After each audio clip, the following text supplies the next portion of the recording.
It too presented a unique experience for education because the senators came from varied backgrounds. They all brought knowledge and specialties, which I didn't have. But I did have, I think, the background to organize them. And so before Senate meetings, when we had the agendas, we met. We discussed what needed to be done. We decided who was going to do what and what would be the general tone of the presentation. And then we proceeded to accomplish what we think was a reasonable time in the Senate. I made some good friends there. There were times when I wished I didn't have to speak to some of them, but I got through it. Thank you once again, Your Excellency. Your Excellency, like your father, my mother, Ruth Nury, always told me I can do anything. The business of whether you could do something was not the question. It was more how much you wanted it. As we enter a new phase of nation building, would you say that we have made tremendous strides in the developments of health and education in our country? I think, as I said on Friday when I visited the clinic in Long Island, we have made tremendous progress in health. The area of health is one, similarly as is education, that everybody believes he or she knows everything about. We're all specialists in education and health because we all have those particular interests. Not that many people have the same interests, for example, in aviation or shipping. So with all those specialists making recommendations and decisions, I think our people have done exceedingly well.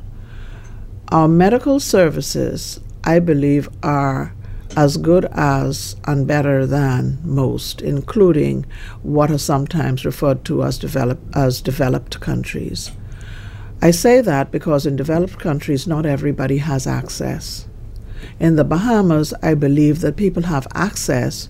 They sometimes complain that they don't have the medicine readily available, or they had to wait on a gurney before going into a bed at the hospital. But generally speaking, the procedures, the physicians, the supplies and equipment have been maintained at a considerably high level. We also have specialties that are available to everyone that sometimes we take for granted because they are available. For example, prenatal care.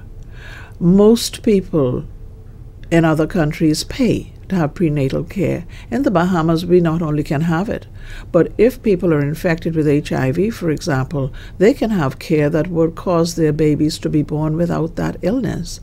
That's, I think, unique in our part of the world.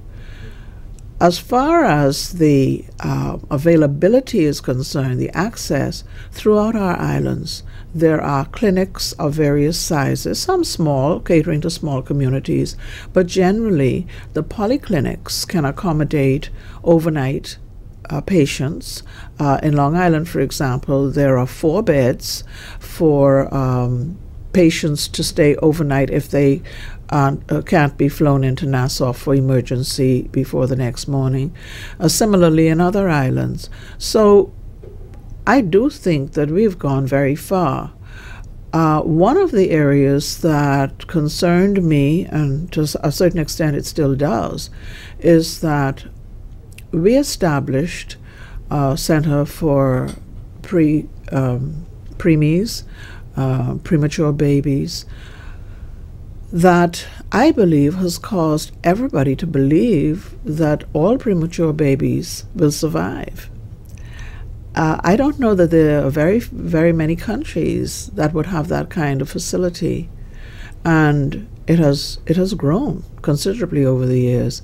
Not only that, but mothers and others have contributed to that center by providing incubators and other types of equipment that's necessary. So there are many special areas that we have, and I think that on the whole our services are excellent.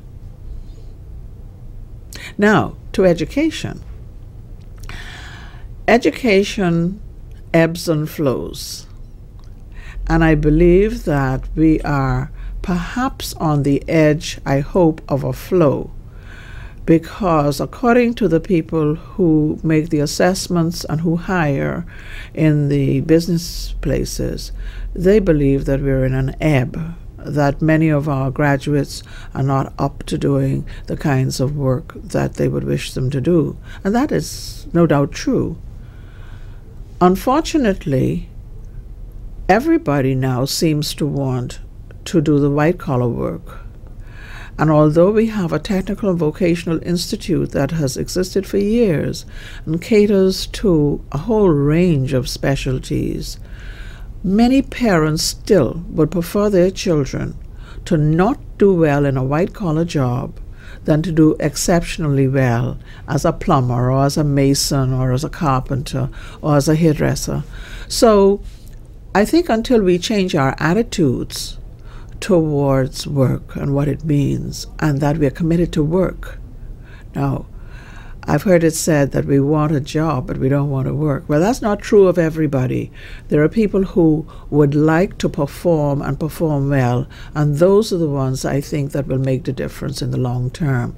Immediately, though, we tend to look at the grades that students attain during the various examinations. And that is an indicator, but it's only one indicator.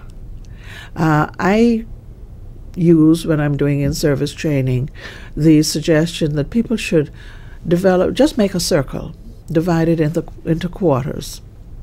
The first quarter is knowledge. That's what one expects to obtain in school and through books and reading and travel and so on. The second one is skill. So knowledge without skill is not as useful as if they are both used together. The third one is experience. And experience can be gained from earliest childhood, having children put their dirty clothes into the place where they should go, helping to make the beds, helping with the laundry. All those things are learning skills as they develop. And the fourth one is attitude. So if we put the knowledge, skill, experience, and attitude together, we have a rounded person, and that's what I call an educated person. Our schools are doing that with a lot of children. We have to respect them and honor them and acknowledge them and commend them and congratulate them and encourage them and stop always beating them down that they're not doing well. People aren't going to do well as long as we keep beating them over the head. Let's encourage the children, girls and boys, or boys and girls as they prefer to say these days.